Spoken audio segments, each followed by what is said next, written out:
যোহনে লেখা সুসমাচার পাঠে আপনাকে স্বাগত। আজকে আমরা যোহন অষ্টম, নবম ও দশম অধ্যায় থেকে যিশুর সম্পর্কে, যিশুর প্রকৃত পরিচয় সম্পর্কে কিছু শক্তিশালী সত্য আবিষ্কার করব। আসুন শুরু করি। যোহনের লেখা সুসমাচারের ৮ অধ্যায়ে যিশুর সাথে যিহুদি নেতাদের বিরোধপূর্ণ কথাবার্তার সংঘর্ষের নতুন রূপ নেয়, যখন তারা একজন মহিলাকে ধরে নিয়ে আসে আর সাক্ষীরা বলে তাকে ব্যভিচার করা অবস্থায় ধরা হয়। যিশুকে একটি দুরূহ পরিস্থিতিতে ফেলার জন্য যোহন ৮ অধ্যায় ৪ থেকে ৫ পদে তারা বলেন, গুরু, এই স্ত্রীলোকটি ব্যভিচারে ধরা পড়েছে। আইন কানুনে মোশি এই রকম স্ত্রীলোকদের পাথর ছুঁড়ে মেরে ফেলতে আমাদের আদেশ দিয়েছেন। তাহলে আপনি কি বলেন? এই গল্পটা আদালতের বিচারে তোরাহ পালনের সাধারণ একটি প্রথা, যা যিহুদি ও রোমীয়দের আইনের মধ্যে উত্তেজনা সৃষ্টিকারী একটি ঘটনার নিবদ্ধ। রোমান কর্তৃপক্ষ যিহুদিদের জন্য নিষিদ্ধ করেছে এমন একটি বিচারের বিচারকের ভূমিকা পালন করার জন্য যিশুকে আহ্বান জানানো হয়েছে, যা কিনা মৃত্যুদণ্ড প্রদানের মামলা। এটা একটা ফাঁদ, যা থেকে বাঁচার পথ নাই, অথবা তারা তাই ভাবছিল। আরও কয়েকটি বিবরণ আমাদের গল্প ব্যাখ্যা করতে সাহায্য করতে পারে। প্রথমত, ব্যবস্থায় কিভাবে বিচারের কাজ করা হবে এ ব্যাপারে অনেক নিয়মাবলী আছে। অনেকগুলো নেওয়া হয়েছে যাত্রা পুস্তক 23 অধ্যায় 1 থেকে 9 পদ থেকে, এবং দোষীর বিরুদ্ধে কে সাক্ষ্য দিতে পারবে এবং কে পারবে না এ ব্যাপারেও। বাকিগুলো লেবীয় পুস্তক, গণনা পুস্তক এবং দ্বিতীয় বিবরণের বিভিন্ন আদেশ থেকে নেওয়া হয়েছে। যদি সবগুলো মানা হয় তাহলে মৃত্যুদণ্ড না দিয়ে রেহাই পাওয়া কঠিন, বিশেষ করে যৌন পাপের ব্যাপারে। দ্বিতীয়ত, এটা পুরোপুরি আদালতের মামলা এবং ব্যবস্থাকে অবজ্ঞা না করে, ব্যবস্থা থেকে আনা প্রথা না ভেঙে, পাপকেও ছাড় না দিয়ে, এমনকি লোকগুলোকে এই মেয়েটিকে তাদের প্রয়োজনে ব্যবহার করার অনুমতি না দিয়ে। যিশু এখানে তার যথার্থ ভূমিকা পালন করেন। যিশু যা করেন ও বলেন সব কিছুই বিচারক হিসাবে তার ভূমিকার সাথে যথার্থ মিল রেখেই পালন করেন। মাটিতে লেখা থেকে শুরু করে ঠিক সময় উঠে দাঁড়ানো, ঠিক সময় বসা, তার আইনি রায় দেয়া এবং দয়া ও সতর্ক বার্তা। অনেকেই এই প্রথাগুলো বুঝতে ব্যর্থ হয়, সেই সাথে যিশু যে সব বিষয় বলেন ও করেন সেইগুলো ভুল বোঝে। কিন্তু আসুন দেখি আমরা এ ব্যাপারে কি করতে পারি। যিশু বিচারকদের প্রথাকে সম্মান করতে মাটিতে লেখেন। জটিল মামলায় বিচারকদের বলা হয় যেন সিদ্ধান্ত নিতে তারা বাইবেলের উপর ভিত্তি করে লেখে। যিশুও তাই করেন। তারপর তিনি সরকারি রায় ঘোষণার জন্য সোজা উঠে দাঁড়ান এবং আরও কিছু মাটিতে লিখতে থাকেন। যিশু তার লেখায় ঠিক বাইবেলের কোন কোন পদ উল্লেখ করেন তা আমরা জানি না, কিন্তু আমরা জানি তিনি মেয়েটির বিরুদ্ধে সব সাক্ষীর সাক্ষ্য নাকচ করে দিয়েছেন। যখন যিশু বলেন, আপনাদের মধ্যে যে পাপ করেনি তিনিই প্রথমে ওকে পাথর মারুক, এখানে তিনি এই পরামর্শ দিচ্ছেন না যে কেউ যদি কোনোদিন কোনো পাপ করে থাকেন তাহলে সে অন্য কেউ পাপ করলে তার বিরুদ্ধে বিচারে দাঁড়ানোর যোগ্য না। তা করলে সেটা পুরো বিচার ব্যবস্থার ধারণাকে ধ্বংস করে দেবে এবং তোরাহ বা ব্যবস্থাকে বাতিল করে দেবে। যিশু একই সাথে ঘোষণা করেছেন যে মেয়েটি মৃত্যুদণ্ড পাবার যোগ্য, তাকে পাথর মারা হোক। আবার একই সাথে অবৈধ আদালতের বিচারকেও একেবারে অবৈধ বললেন। তারা তাদের পাথর ফেলে দিয়ে চলে যান। তাদের আদালত অবমাননার তালিকা লম্বা, কিন্তু এখানকার জন্য দুটাই যথেষ্ট। প্রথমত, বিচারের জন্য তারা শুধুমাত্র মেয়েটির উপস্থাপন করেছেন, যদিও ব্যবস্থা পরিষ্কারভাবে বলে কোনো ব্যভিচারের মামলায় দ্বিতীয় বিবরণ 22 অধ্যায় 22 পদ অনুসারে হয় দুজন ব্যভিচারী মরবে, না হয় কেউই মরবে না। দ্বিতীয় যাত্রা পুস্তক 23 অধ্যায় 4 থেকে 5 পদ অনুসারে এদিক ওদিক চড়ে বেড়ানো বলদের এবং বোঝার ভারে পড়ে যাওয়া গাধার ব্যাপারে ব্যবস্থার ভিত্তিতে যারা কাউকে পাপ করা থেকে বিরত থাকা সাহায্য করার পরিবর্তে কাউকে পাপের ফাঁদে ফেলার জন্য অপেক্ষা করে থাকে, তারা হলো বিদ্বেষপূর্ণ সাক্ষী এবং তারা সাক্ষ্য দিতে আদালতে দাঁড়াতে পারেন না। যাত্রা পুস্তক 23 অধ্যায় 1 পদ অনুসারে যারা এই ধরনের লোকদের সাথে হাত মেলায় তারাও অবৈধ সাক্ষী। এখানে একটা সন্দেহ আছে, এটা একটা সাজানো মামলা। এই মেয়েটি যদিও তার সমাজের জন্য ক্ষতিকারক পাপ করায় মৃত্যুদণ্ড পাবার যোগ্য, এখানে তাকে ব্যবহার করা হয়েছে যিশুকে নির্মূল করার হাতিয়ার হিসাবে। এটা টিকতে পারে না। অবৈধ সাক্ষীরা চলে গেল, আর কোনো ধার্মিক সাক্ষীও তার অপরাধের বিরুদ্ধে কোনো সাক্ষ্য দেওয়ার জন্য পাওয়া গেল না। যিশু বিচারক হিসাবে তার চূড়ান্ত রায় দেবার জন্য আবারও উঠে দাঁড়ান। অজ্ঞদের প্রতি অনুগ্রহ প্রদর্শনে যিহুদীদের ঐতিহ্যের পূর্ণতাও এটা। যিশু তাকে তার কাজের এবং তার বিরুদ্ধে আনা অভিযোগের ভয়াবহতার সম্পর্কে এবং ধার্মিক জীবনযাপনের বিষয়ে সতর্ক করে দেন। যোহন 8:10-11 পদে বলে, যিশু উঠে সেই স্ত্রী লোকটিকে বলেন, তারা কোথায়? কেউ কি তোমাকে শাস্তির উপযুক্ত মনে করেনি? স্ত্রী লোকটি উত্তর দিল, না প্রভু, কেউই করেনি। তখন যিশু বললেন, আমিও করি না। আচ্ছা যাও, পাপের জীবন আর কাটিও না। তাহলে আমাদের কি আছে? আমাদের যিশু আছেন, যিনি প্রজ্ঞাবান, যিনি তার শত্রুদের তাদেরই নিজেদের প্রথা দিয়ে কৌশলে পরাস্ত করেন এবং স্বর্গীয় ব্যবস্থাকে সঠিকভাবে ব্যবহার করেন। আমরাও যেন সাপের মতো চতুর এবং কপটের মতো সরল হই। আমাদের প্রভু যিশু আছেন, যিনি পবিত্র। তিনি এই স্ত্রী লোকটির পাপের ভয়াবহতা বুঝতে পেরেছিলেন এবং সেই সাথে দোষারোপকারীদের মন্দ হৃদয়ের কথাও জানতেন। আমরাও যেন প্রতিবার আমাদের নিজেদের এবং যাদের আমরা পছন্দ করি তাদের পাপকে গুরুত্ব সহকারে নেই। আমাদের যিশু আছেন, একজন ধার্মিক, যিনি ব্যবস্থা রক্ষা করেন, পাপের নিন্দা করেন এবং দাবি করেন যে অভিযোগকারী এবং অভিযুক্ত উভয়ই দুর্নীতির হাত থেকে বিচার ব্যবস্থাকে রক্ষার জন্য আইন ও রায়ের প্রক্রিয়ায় নজর রাখা উচিত। সঠিক বুদ্ধি থাকা এবং ভুল হৃদয় থাকা কখনো সত্যিকারের ধার্মিকতা নয়।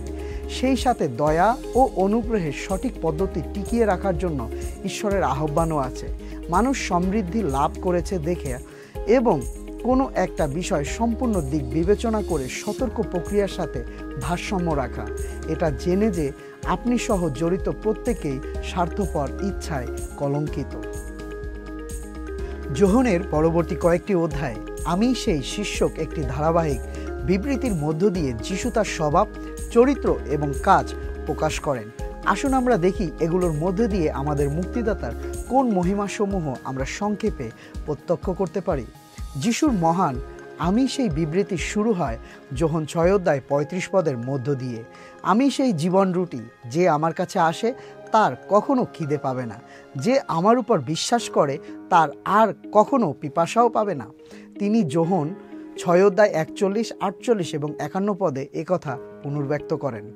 যিশু 5000 লোককে খাওয়ানোর পর তার বক্তৃতায় এই সুন্দর ঘোষণা দেন, মূল শিষ্যত্বের দাবির মূল্যস্বরূপ, যা তাকে প্রায় সব অনুসারী হারাতে হয়।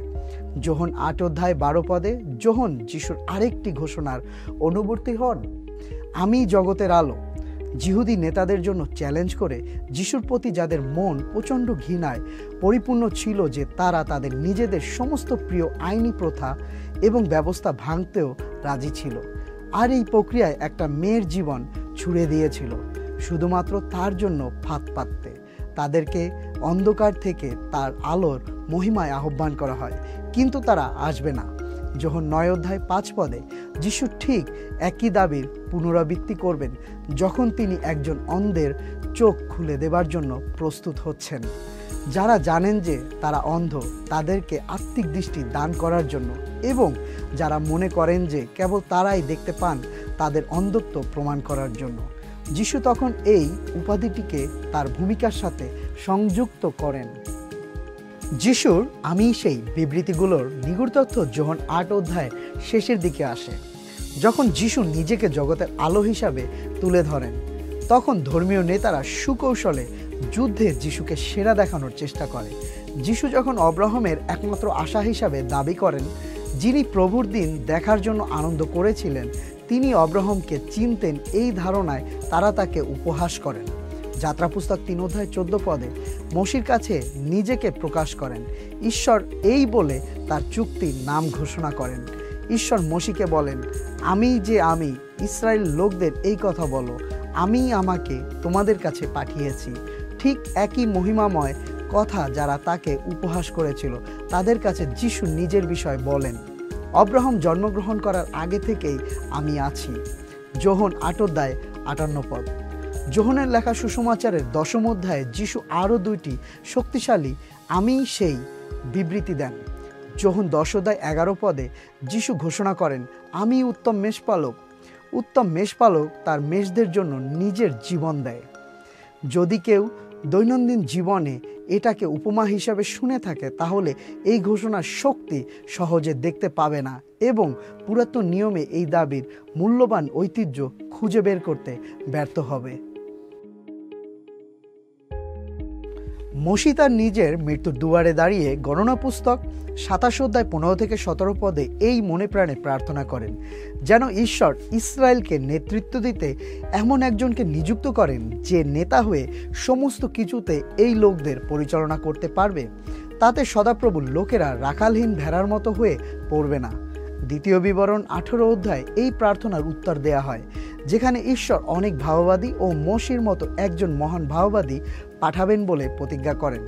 এখানে থেকেই শুরু হয় ঐতিহ্যবাহী পবিত্র গীত এবং 23 অন্তর্ভুক্ত সদাপ্রভু আমার পালক।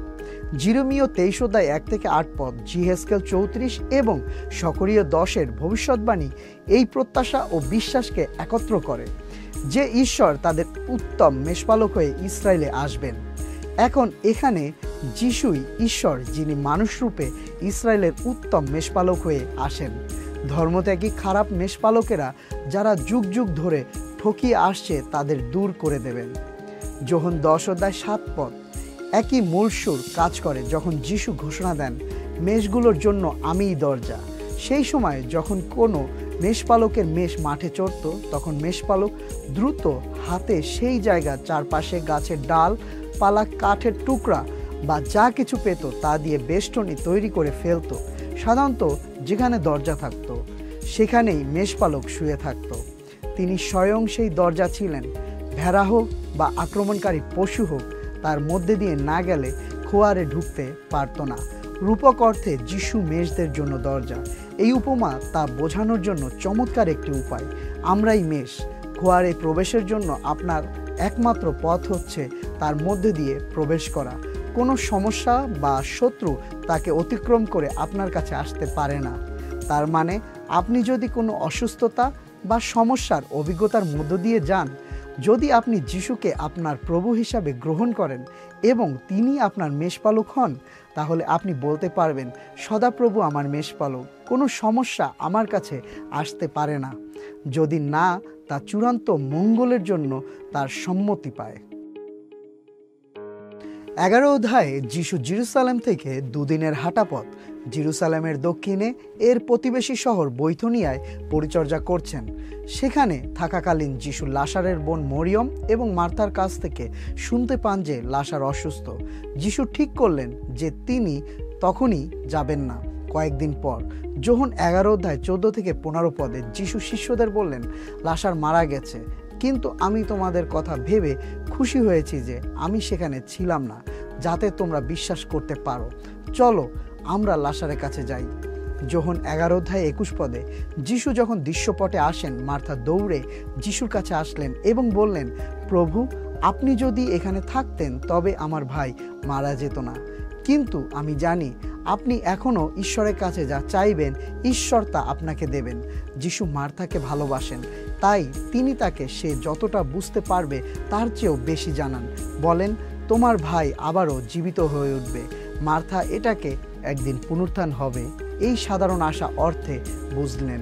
যিশু তার অন্যতম একটা মহান আমি সেই ঘোষণা দিয়ে বলে চললেন, আমি পুনরুত্থান ও জীবন, যে আমার উপর বিশ্বাস করে সে মরলেও জীবিত হবে, আর যে জীবিত আছে এবং আমার উপর বিশ্বাস করে সে কখনো মরবে না।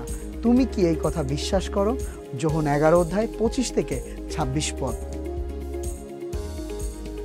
মরিয়ম যখন যিশুর কাছে আসে আর তার পায়ে পড়ে কেঁদে কেঁদে সেও তার বোনের কথায় পুনরাবৃত্তি করে। যিশু মানুষের এই কষ্টের দৃশ্য দেখে এত বেশি আবেগপ্রবণ হয়ে গেলেন যে পুনরুত্থান ও জীবন হিসাবে পরিচয় দিতে তার যে চিহ্ন কাজের পরিকল্পনা ছিল সেটা সম্পর্কে পূর্ণ জ্ঞান থাকা সত্ত্বেও তিনি তাদের সবার সাথে কাঁদলেন। তারপর তিনি কবরের কাছে যান এবং কৃতজ্ঞতায় প্রার্থনা করে পিতাকে সম্মান জানান। প্রায় বলা কথা উচ্চারণ করেন, লাসার বের হয়ে এসো। লাসার 4 দিন হলো মারা গেছে, ইতিমধ্যেই পচে দুর্গন্ধ ছড়ানো শুরু করেছে। পুনরুত্থান ও জীবনের আদেশ পালন করেন। এখন যোহন 11 অধ্যায় যিশুকে জীবন কি, বিশ্বাস কি, যিশুই পুনরুত্থান ও জীবন, মানুষের সবচেয়ে অসমাধানযোগ্য সমস্যার সমাধান। বিশ্বাস হলো জীবনের অন্ধকার দিনগুলোতে নির্ভরতা এবং আরাধনার মাধ্যমে ঈশ্বরের প্রতি সাড়া দেয়া। জীবন হলো পরিপূর্ণ রূপে ঈশ্বরের উপস্থিতিতে অনন্তকাল থাকা। সেই পুনরুত্থানের নমুনা এখানে লাসারের পুনরুদ্ধারের মধ্য দিয়ে প্রকাশ হয়েছে। আমাদের একটি সিদ্ধান্ত নিতে হবে, আমরা কি পুনরুত্থান ও জীবনের প্রকাশ দেখে শ্রদ্ধাশীল ও নম্র হব, নাকি যারা লাসারকে আবার মেরে ফেলতে চেয়েছিল সেই ফরিসীদের মতো হব, যারা তাদের প্রকৃত পিতাকে প্রকাশ করে, যে হত্যা, চুরি এবং বিনাশ করে, এমনকি অসুস্থতা এবং মৃত্যুর মুখেও কি আপনি মার্থার মতো যিশুর প্রতি আস্থার কথা বলতে পারেন? আপনি কি মরিয়মের মতো আপনার জীবনের অন্ধকার সময় যিশুর পায়ে পড়ে আরাধনা করতে পারেন? আপনার কি যিশুতে অনন্ত জীবনের নিশ্চয়তা আছে? যদি না থাকে তাহলে তা পেতে পারেন। যিশুর পায়ে পড়ুন এবং তাকে বিশ্বাস করুন। আজকেই তাকে বিশ্বাস করুন। তাকে বলুন যেন তিনি আপনাকে পাপ থেকে রক্ষা করেন এবং আপনার জীবনের প্রভু হন।